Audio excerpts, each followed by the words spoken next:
Hi, this is Chuck Wolfe, and I have the pleasure of having a guest today. This is the Emotion Roadmap, Take the Wheel and Control How You Feel, and it's WPKN, 89.5 FM, listener-supported radio in Bridgeport, Connecticut. You can also hear it podcast on SoundCloud, iTunes, or Stitcher, and this interview will also be on YouTube, as well as on the Public Radio Exchange. The person I get a chance to interview today is Alessandra Gonzaga, and she's in Brazil.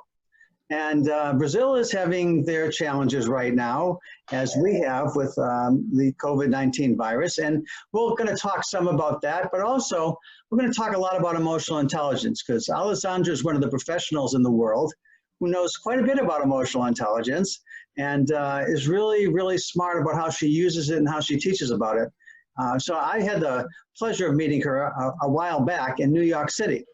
It was at the International Society of Emotional Intelligence, and David Caruso, who was a colleague of mine and was the person who certified Alessandra in the MSCEIT, the Mayor Salovey Caruso Emotional Intelligence Test of abilities, of emotional abilities. And during that time, she got to know him pretty well. And when we were at the conference, he introduced us. And I found out that Alessandra had done some amazingly, really creative, wonderful work that made the MSCEIT so much easier to understand for people than what the typical report might look like. She had her own way of taking the data and using the data to create a really, really clever presentation of the information in ways that were very user-friendly. And at that time, I went up and visited with her after I saw her presentation, and then had the chance to talk with her, and we've become very friendly over the years and did some work together for a while, and hope to do some work together again sometime. So Alessandra, if you could tell our audience a little bit about you, just a little bit about where, about what's going on in Brazil, but also just a little bit about your background in emotional intelligence and what you've been doing, because I know that you have learned about the MSCEIT, but I also know you got certified in what has been known as the Dan Goleman and Richard Boyatzis instrument of emotional intelligence, the ESCI. And so if you tell us a little bit about that and your experience with that, and about having Dan Goleman come by and visit for a while, and then having all kinds of students show up for Dan's presentation, both while he was there and then for a recorded version.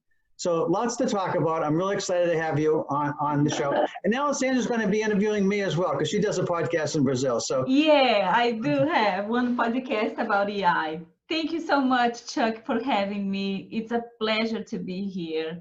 And well, I've been studying emotional intelligence since my master's degree in clinical psychology. This was 2007 or something like that. And I fell in love with MSCEIT because MSCEIT was at that time, I think it's still now it is, a very clever way to combine all the abilities of emotional intelligence. And I think I remember even in 2008, when I made my certification in Yale with Dr. Caruso, that I was amazed when he introduced us about the using emotions ability. And he said about how emotion can be used like a toolbox. So you pick an emotion for the best behavior. And I remember that, wow, so emotions can be a toolbox.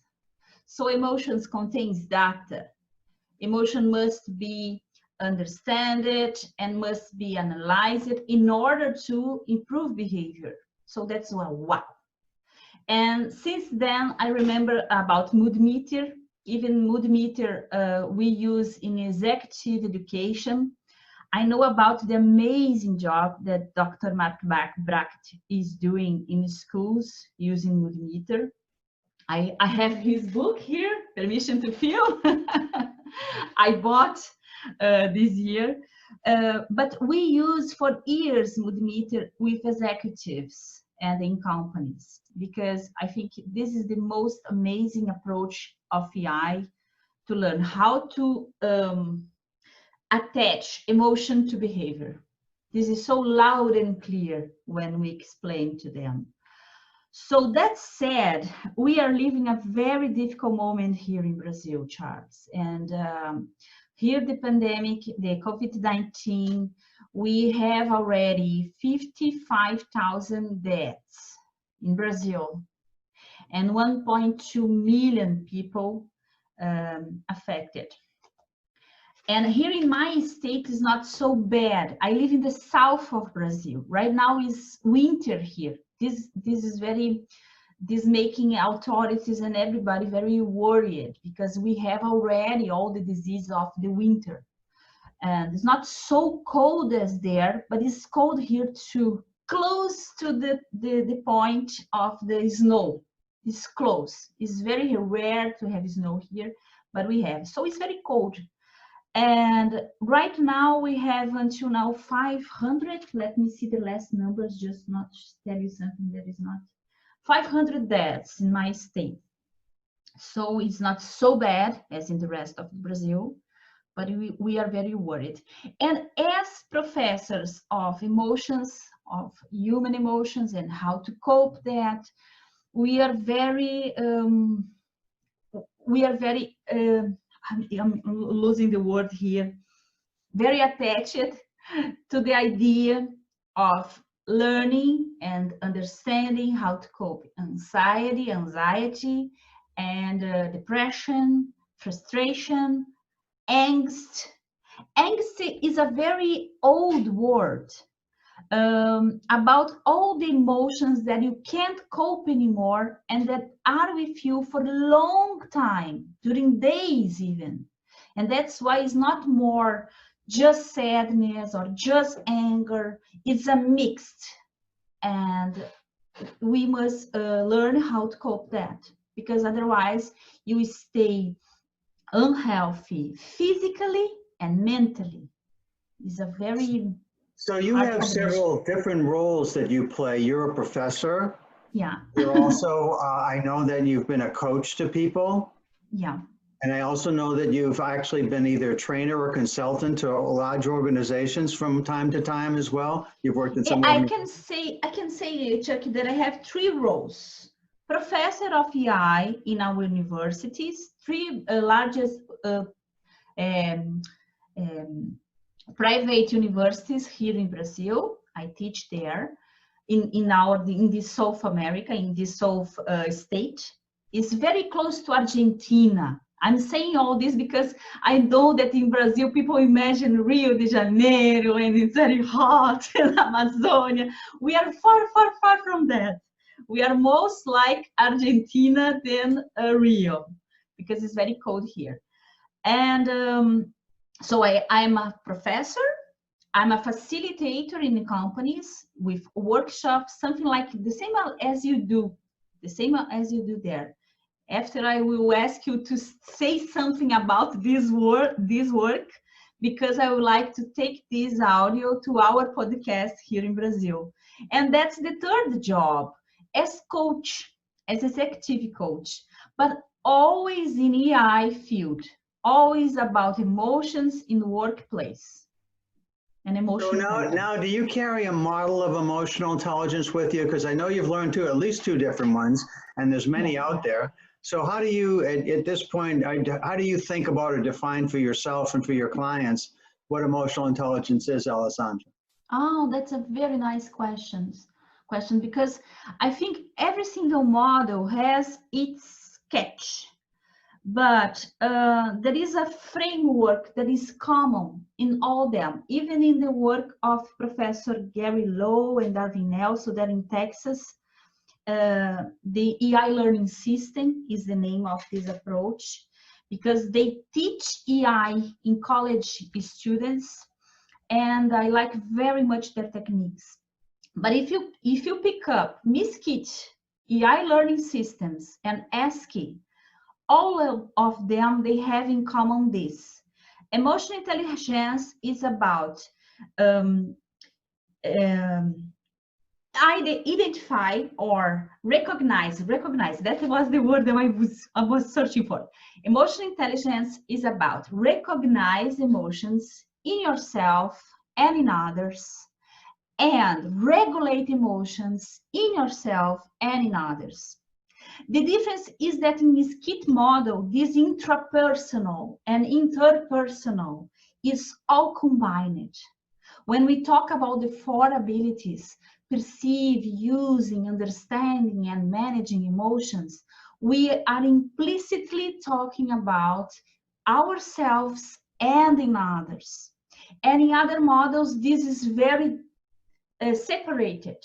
So one thing is talk about you and your self-control and your self-awareness.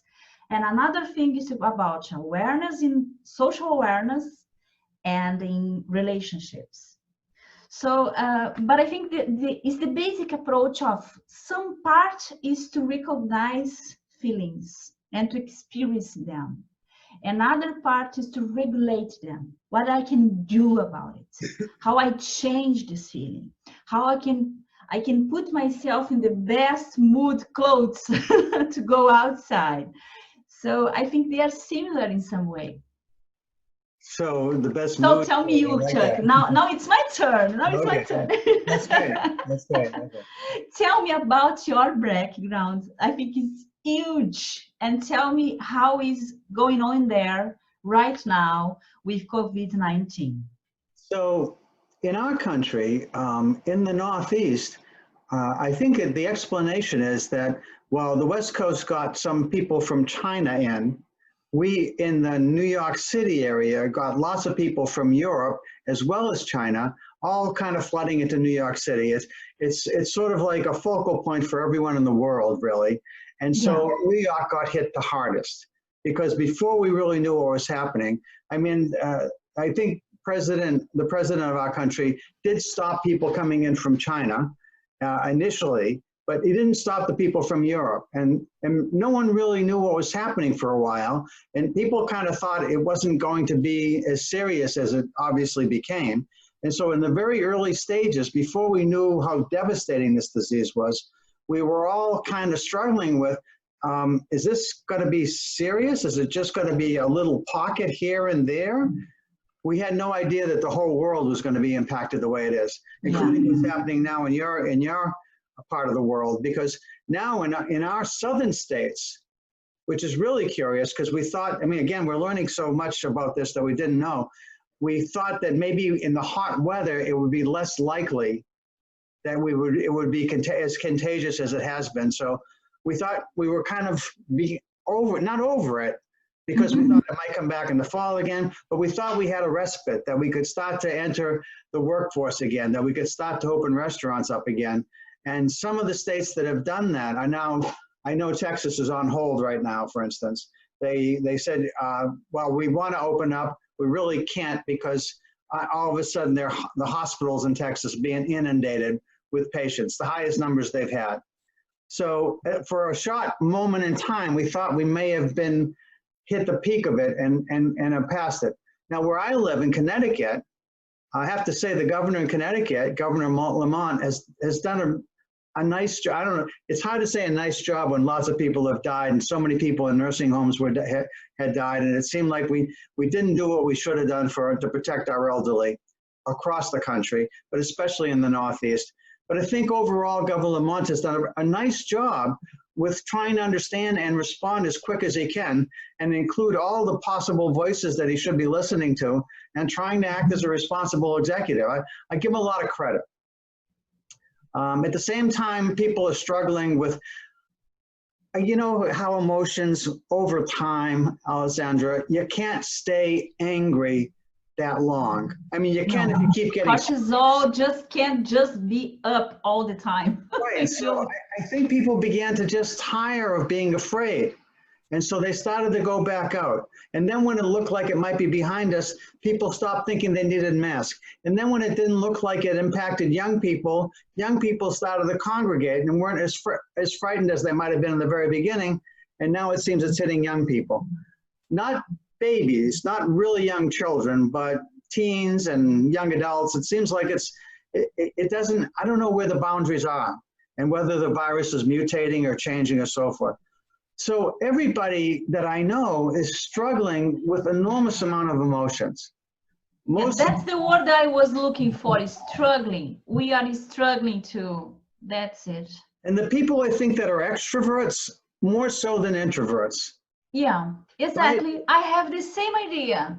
Because people like, I don't know if you are the same as me, I use an extrovert clothes to give classes. And then I put that clothes in my home with my cats, husband and child as soon as I got home. So I'm an introvert.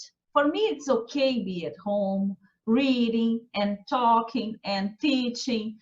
But I can see how suffering is for the one that was not at home and that the home was just a place to sleep. These people is really, really suffering. And I agree, I'm similar in the way that I act when I'm out performing, if you will, you know, where I'm either a speaker or I'm somehow coaching someone. I'm very engaged. I'm really enjoying it. I love the activity. I love the creativity, the critical thinking. All that's great. But I also love my alone time. I really enjoy gardening. I like hiking in the woods. I like being with very close people that are very close to me and my family in particular. So I don't struggle as much with feeling the need to be with groups of other people. I mean, I enjoy that when I do it, but I don't miss it the way my wife does, for instance, or one of my grandson. My grandson is somebody who's very popular. He's very social. He's very bright. He's very giving. He's very caring, and he's desperately missing his friends. Yeah. And missing school. Totally. And he's not alone. I think so many children are having such a hard time, as well as adults that are very extroverted and love the social relationship part of it. So I think people are finding ways to get together in backyards. You know, it's strange because you can't go in somebody's home to use a bathroom or to get a drink. Yeah. You know, you can't be in anybody's homes. So you can't. We have this habit here, Chuck, about sharing a tea. There is this kind of cup that you made with, I don't know the name of this fruit. And we use this cup for this tea. And we used to share the tea as a local, a cultural moment of sharing. No that anymore. Everybody with his own cup. Nobody can share anything anymore. So are you socially isolating too? Are you asked to stay in your homes and not to go in stores and totally. We just go to the market sometimes.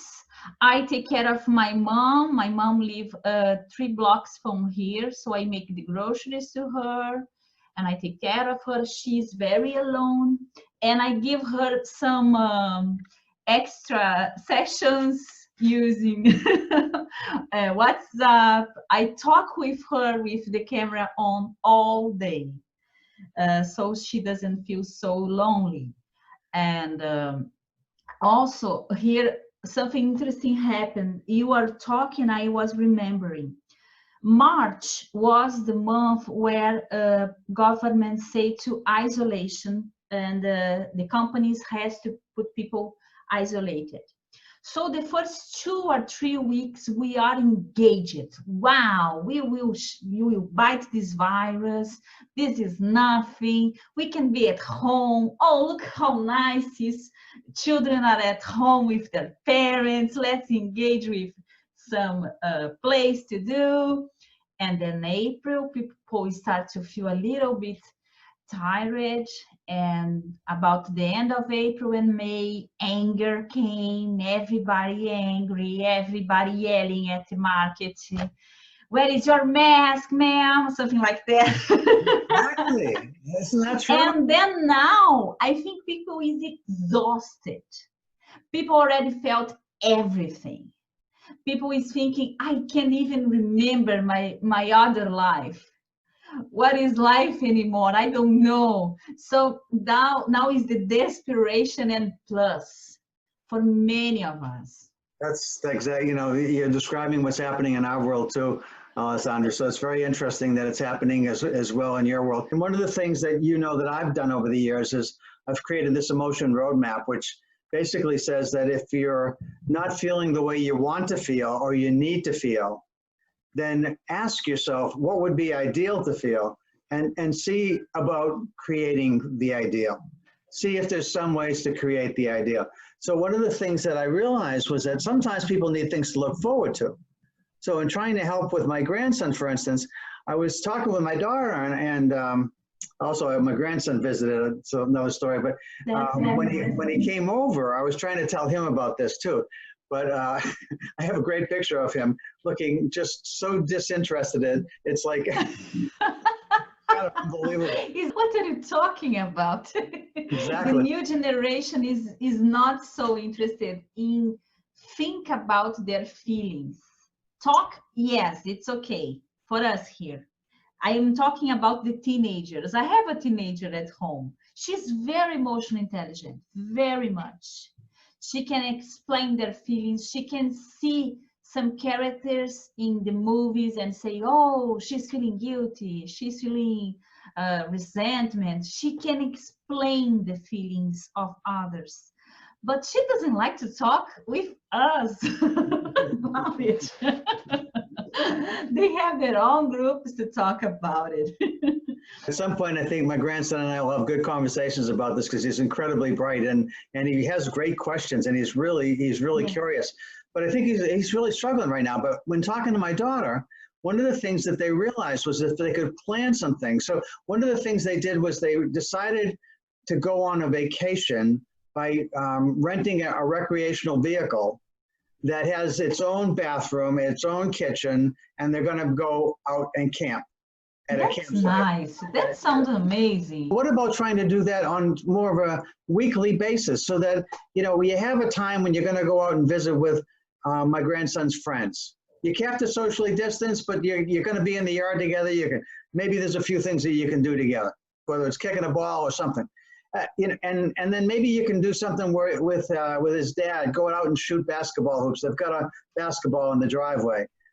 They have my daughter and my grandson are both really competitive, and so they have, you know, they're using Fitbits, their watches, to measure how many steps they go, and they're competing. And you know, so they're trying to plan what will be fun. Right. Yeah. And now they're doing how many books can you read or how many pages can you read? And that's a very nice competition. Yeah. Here our competitions are about cats because we have 5 cats. So we put them compete at the balcony to see who will take the ball. There is no much things to do at home. So what people is really doing is being in internet, Netflix, and meetings, and this is another kind of emotional exhaustion because, you know, I was studying about this, Chuck. Our brain is not made to make all these moments in a screen, and even not more with 50 people talking and looking to you. And you trying to read their faces, or sometimes just 2 letters of their names. We are not supposed to do this kind of interactions. We are social beings. So it's kind of hard for them try to pick up the feelings of their friends. And we are still talking about teenagers, but I think also in companies, because my executives, I can see that when you don't have the data, we are talking about the MSCEIT model now. When you don't have the information about how the other person is feeling, because you don't have their voice, you don't have their faces, you even don't know what they are doing. You just see a sentence coming from them. What you do, you complete the gap with your imagination. And that's why this moment also make all these paranoid feelings and thinkings come to us, because we need ask people about how they are feeling. Otherwise, you assume how they are feeling. For example, we are talking here in a conference. Let's say you go out and just leave me talking alone. I don't know what happened, you know? And I will start to think, wow, Chuck doesn't like me. He thinks I'm crazy. He just moved. But I'm just completing information and data that I don't receive. because it's not the same as we are person to person. Anyway, I was just thinking. But I have a question for you about the roadmap, because I think this is an amazing job. And I like very much how you describe this, that we think the ideal way to feel. Do you think that right now people can catch this ideal way to feel? How is this moment for the roadmap?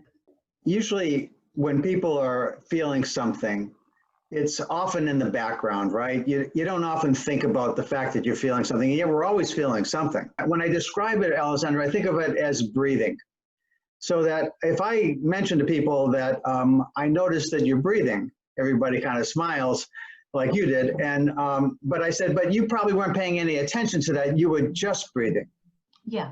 And I say that's sort of how feelings happen too. Most of the time we're just feeling things, but we're not really paying attention to them unless we call attention to them. The concept of a roadmap almost only shows up when people are in dire straits or in struggles or something's challenging them. Now, I think you can be smarter about it once you understand the concept, and I'll explain it in a second. But when I found people who were smart that were stuck, it seems to me that most of the time, if not almost all the time, when good smart people are stuck, good critical thinkers are stuck, it's because something emotional is happening inside them. They really don't know how to respond because something emotional is happening and they're worried about escalating or confronting or making the wrong choice somehow, or they're worried about another person's emotions that they're dealing with that's important to them. Maybe it's somebody they love, somebody at home. Maybe it's a boss. Maybe it's a colleague or a customer or somebody that's important that they're worried that if they say or do the wrong thing, it's going to make things worse instead of better. And so whenever that's happening, when I ask people, the roadmap is about trying to understand what are the feelings that are part of this situation that's so challenging. And so I ask people to tell me about their circumstance. And then I ask, so let's just give me sort of the summary, if you will, of what's going on. And then let me ask you what you're feeling about it. And then I ask, so if you could just make magic happen and you would feel something different, what would it be? What would be ideal, do you think, to feel for you? So that's how I ask them about them. And then I ask, now the people, if this isn't just about something going on inside of you, sometimes it's just something internal. But if it's also has to do with somebody else or a few other people, who else is key to what you're trying to do? And what is it that he or she or they are feeling? And what would be ideal for them? If you could just, I mean, again, you're assuming you know, you may not, but based on all the information you have that you're worried about, what do you think they're feeling? And what would you like them to feel?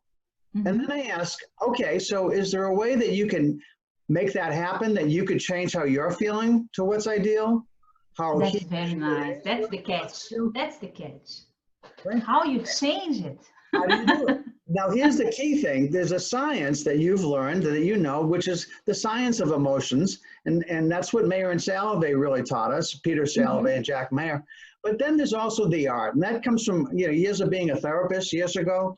To me, it's like I have to understand not only how emotions work, I have to understand how they work for Alessandra.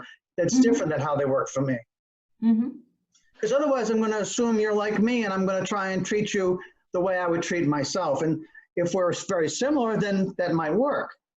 But lots of times people have sort of some of these unique idiosyncrasies, things that are unique to them. That, maybe it's a style piece. You know how the Myers-Briggs, we talked about extroverts and introverts. But there's other style tools that tell you about, some people care about people, some care about facts, some people care about achievement, some just like to compete. But whatever it is, I try to understand all those pieces when I'm thinking about how do I get this other person to feel the way I want them to feel. I try to think about who they are, what's important to them, how do I motivate them, how do I engage them. Yeah, so, you said the word now, motivation. This is a kind of contradiction in emotional intelligence field. When you see the Goodman's approach about coming from Korn Ferry group, there is 4 dimensions: self-awareness, self-control, social awareness, and relationship management. So where is the motivation in the first books that he said about? When he came to Brazil, he said that motivation goes to the self-regulation branch. It's there. Motivation is there. Okay, but you said something that is even beyond that. If you are a leader and you don't know how to read people's needs, how can you read them? You can't. So, and we are talking now about needs and values, basement of the motivation. So even this is, I think for me, this is a step behind the emotions. After comes the emotions and the feelings and how I read the word. But when I read the word, I already have a value. I already have a need. I already have something to frame this word and give me that emotion. And that is the approach of people in Texas that I like it very much.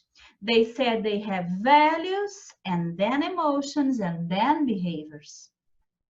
So it's interesting, right? You are saying the same now, what you said about motivation. When you read someone, yes, you can read his mood or her mood, but this is like a photo. But if you don't know the person, what this person believes, what is important for her or for him, you can't actually manage its feelings. It's important to have that too. Sure, I remember Dr. Caruso saying, perceive is take a photo, understand is having a movie with the person. I understand that. That's also something amazing about MSCEIT. It's the only school of EI that talks about understanding feelings, causes and effects, triggers, and how it's important to be a time with this person. Take a time to know someone, right?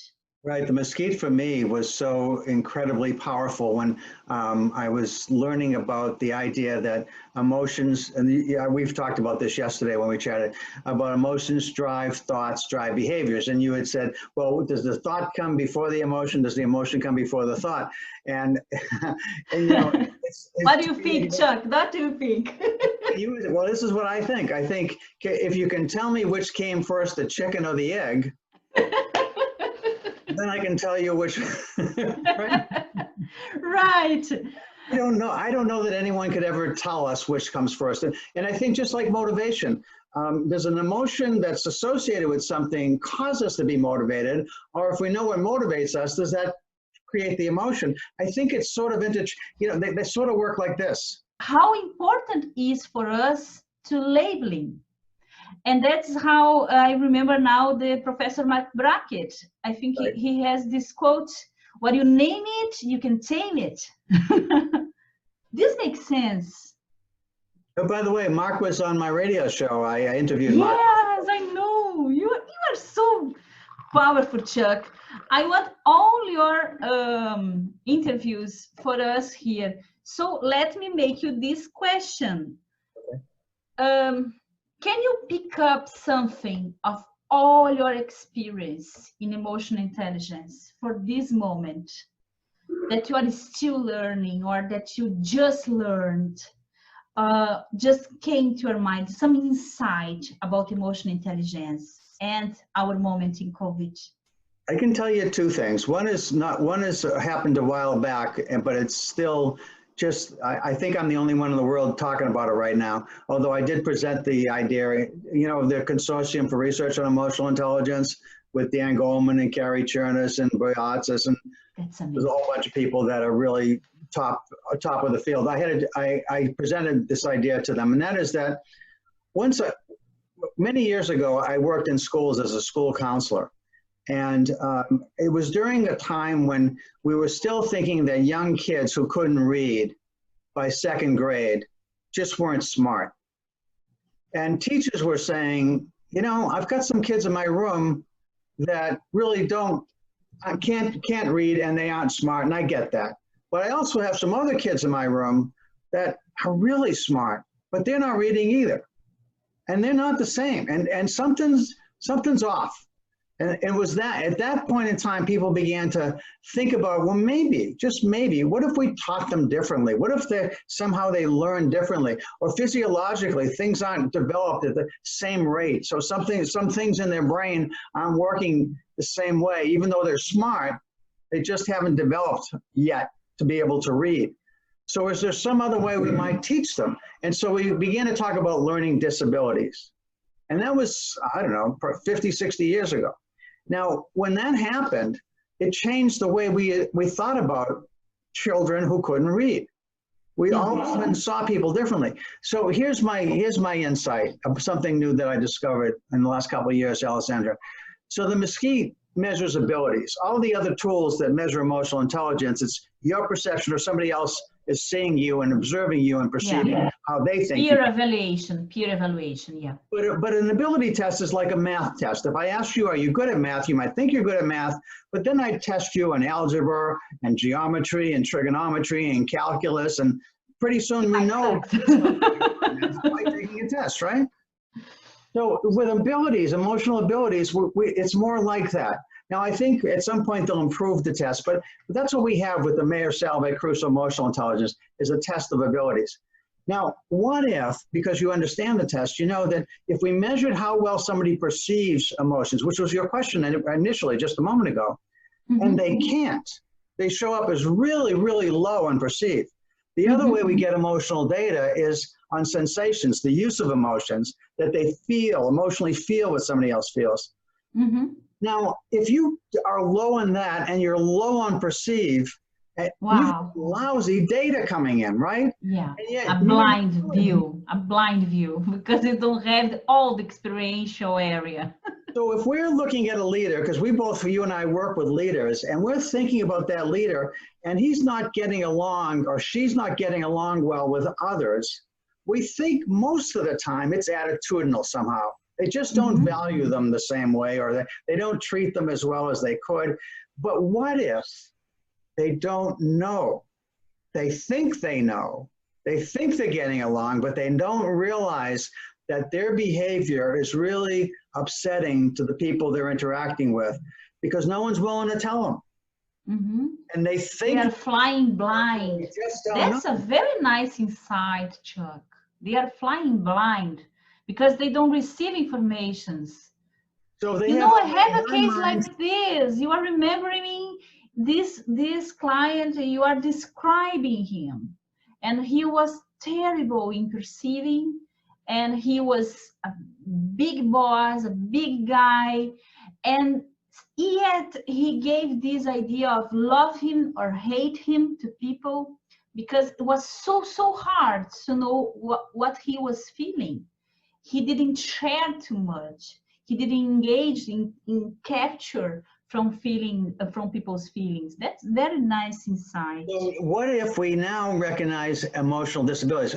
Years ago, I used to be a therapist, and I would have families and couples sometimes that would come to me, and it wasn't unusual for a woman, this is stereotyping, but this is what happened. A woman would say, my husband doesn't seem to know what I'm feeling. I'd like him to know what I'm feeling, and unless I actually just straight out tell him, I just don't think he's paying attention to me or trying very hard to know what I'm feeling. So we talk about that. I try and help them resolve that, work through it. But what if I had the MSCEIT and I could test the husband and I found out, you know what, he can't. He just can't. It's not that he doesn't want to, and if you look at him, he looks like he says he feels terrible about this, but he just can't because he's not able. Wow. That's a game changer. That changes everything about how we see things. And what if we ask supervisors at every level in our company to pay attention, not just on an annual basis where we take a survey, but every day, pay attention to the people that work directly for you.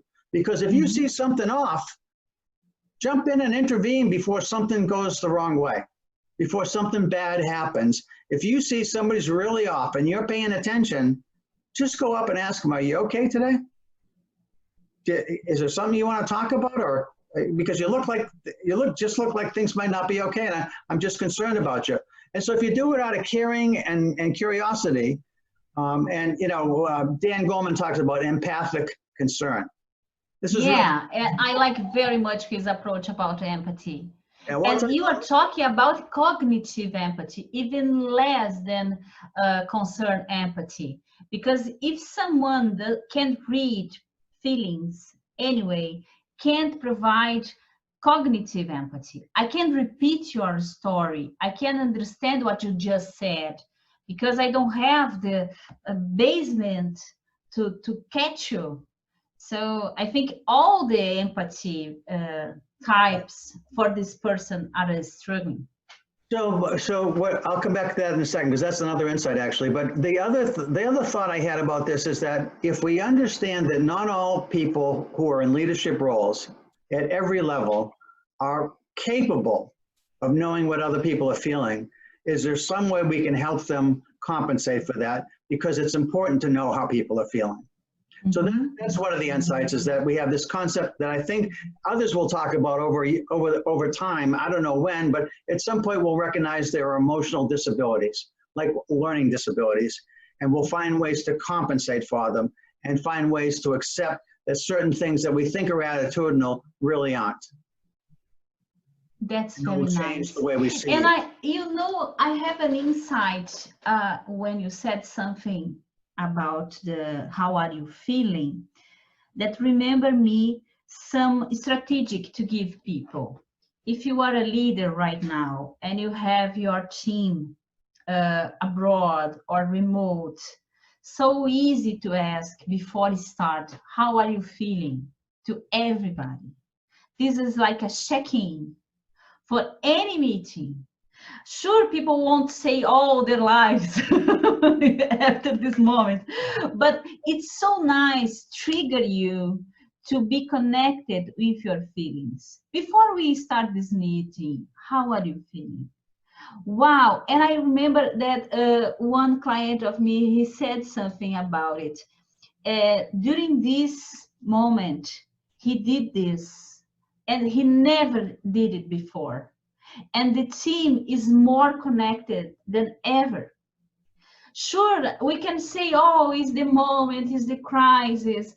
But I think now more than ever, they are allowed to talk about their feelings in the environment of the company. It certainly is changing, isn't it? Because we're seeing changes. It used to be, David used to talk about this, David Caruso. He used to talk about when you first show up at work, they tell you leave your feelings at the door. Yeah, exactly. That was with me the same at the 90s. It was the same. And now we're saying we recognize feelings. You can't leave them at the door, number one. And number two is if you pay attention to them, you can actually get the most out of everybody. But I think one of the things Gallup has done over the years is survey big companies across all the Americas, all over the world, really. And they find consistently that most companies, around 80% of all employees, are not really giving everything they can to their company. They're not fully engaged. Some are actively disengaged. Somewhere between 15 and 20% are actually trying to hurt the companies that they work for because they're so upset with how they've been treated. But the other 60 or so percent is dealing with disaffection. They don't feel cared about, so they're doing what they need to, but they're not doing what they could do if they felt cared about. And this is where Dan Goleman said something. One day we were in this consortium together, and Dan was talking about empathy, just like you were a moment ago. And he said, there's different kinds of empathy. There's the cognitive empathy, which the MSCEIT measures with understanding, right? And then there's the emotional empathy, which is the use measures the ability to feel sensations, measures how can you feel what somebody else feels. Nice, he made the match with the MSCEIT. This I'm pointing down here. I never hear you saying something like that. So there's emotional empathy, and then there's cognitive or intellectual empathy, and then Dan said there's empathic concern. And I thought, well, empathic concern is a value. It's not really a skill or a competency. It's not quite the same. Empathic concern is I care about you.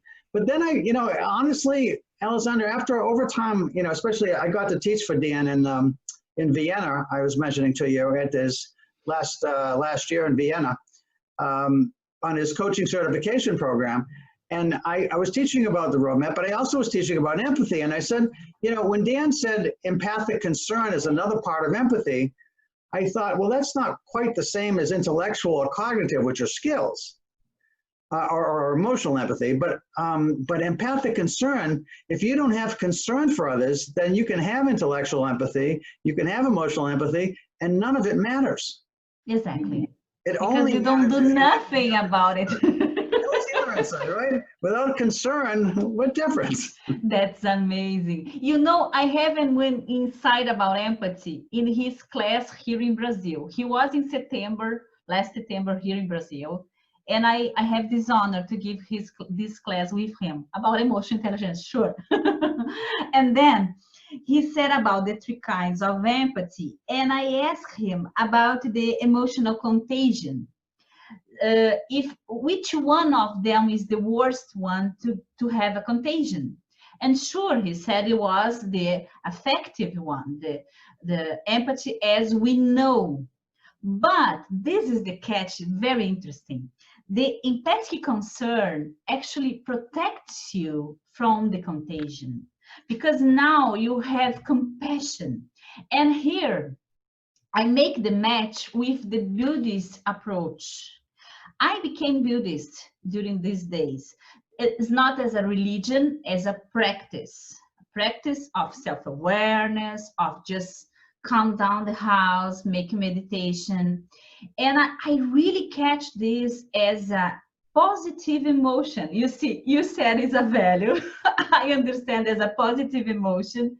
Some people say that is a virtue, a human virtue, but I think is a kind of the higher level of empathy.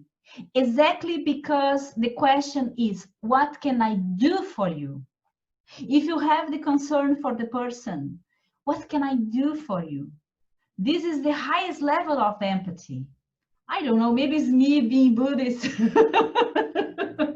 But I think it's so nice that you are not contagious with the suffering of the person. You actually engage in doing something.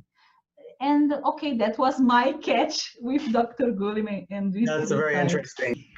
I think your question before about what can I do for you is the question I've been asking on my radio show for 11 years now, but it's what I've been asking all my life. And when you say it, maybe it's the Buddhist part of you, I think it's the human part of all of us.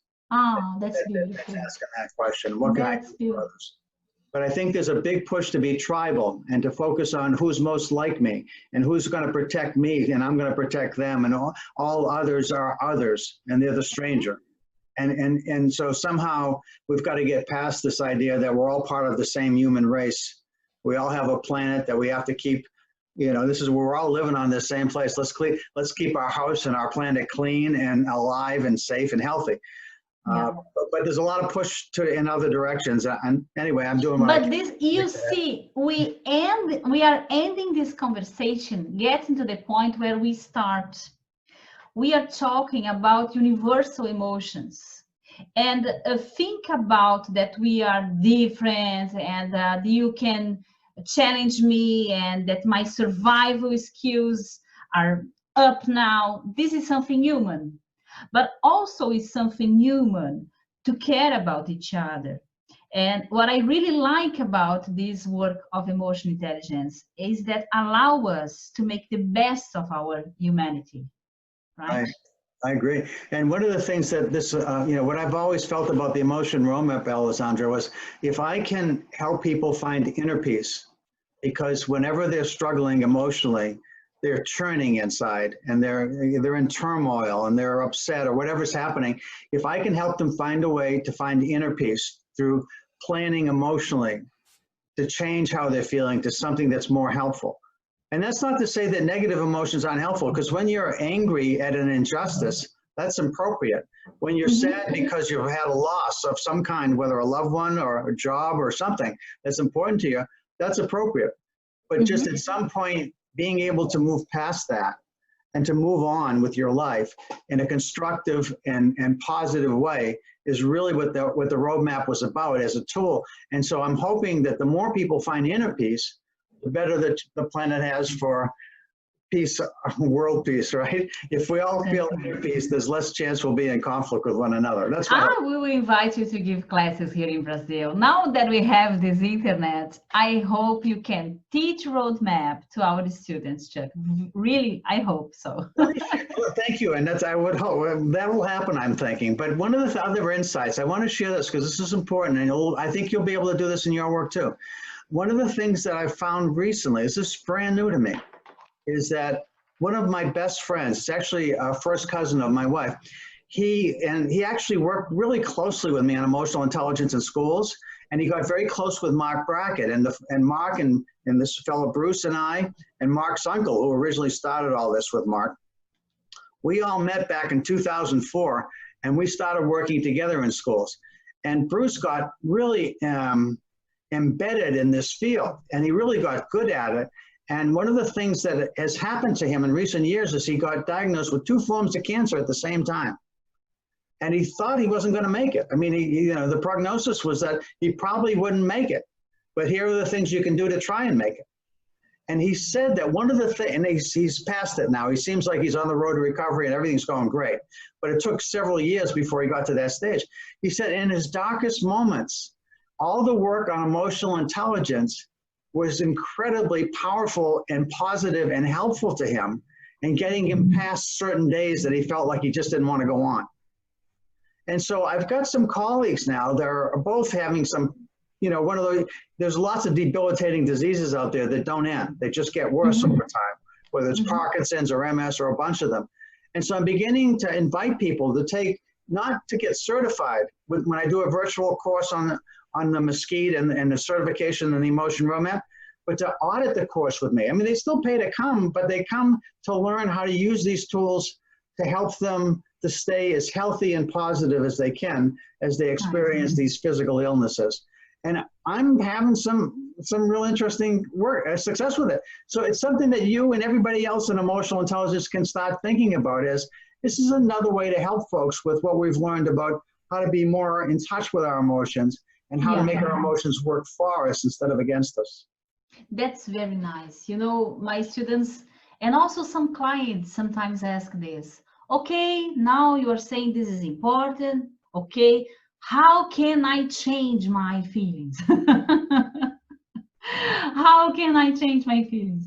And I say that you have to be patient and you have to practice as any other skill you want to improve.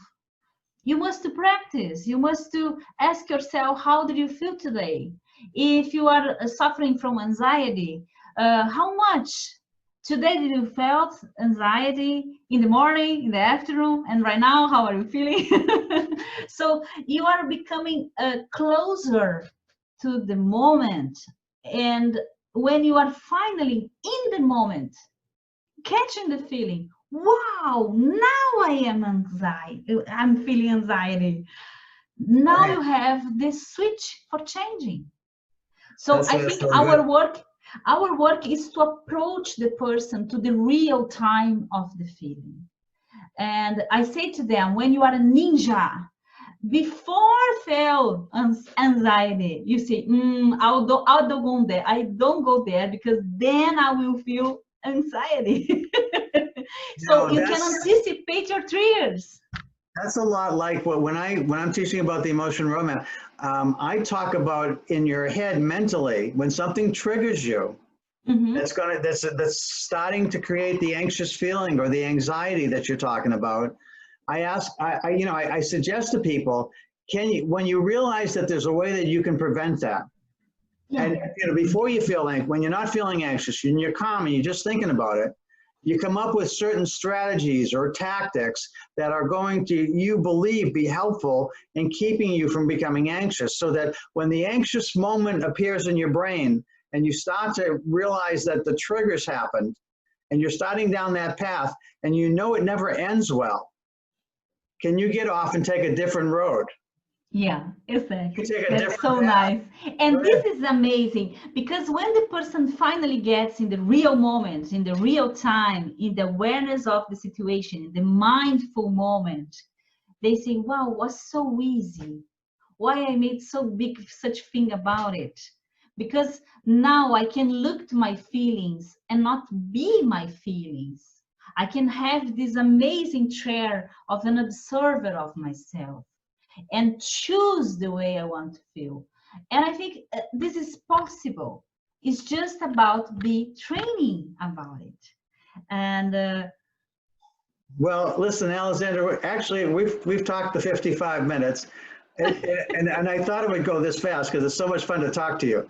So I want to thank everybody who's been listening to WPKN and on YouTube, because it will be on YouTube as well. And I want to say hello to all your listeners who are going to be on your podcast.